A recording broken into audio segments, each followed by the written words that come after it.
சுவாமி உன்னை அழைத்த காரணம் எதற்காக தெரியுமா? நம்மளுக்கு திருமணம் முடிந்து வெகு நாட்களாக ஆகிவிட்டது.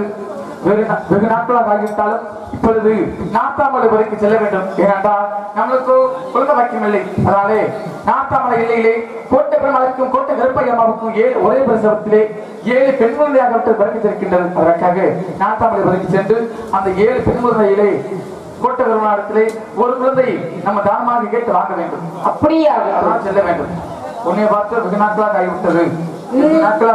என்ன நாள்? இன்னைக்கியா? இன்னைக்கு எந்த நாள்னு எனக்கு தெரியல. அத்தான் நம்மளுடைய திருமண நாள் அல்லவா? அத்தான் நான் என்ன தாத்தேன்? சரி, அத்தான் என்றால் கணவர்.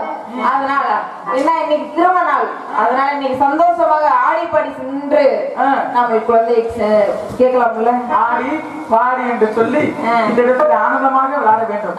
ஒரு விருப்பங்கள் எப்படி எடுத்து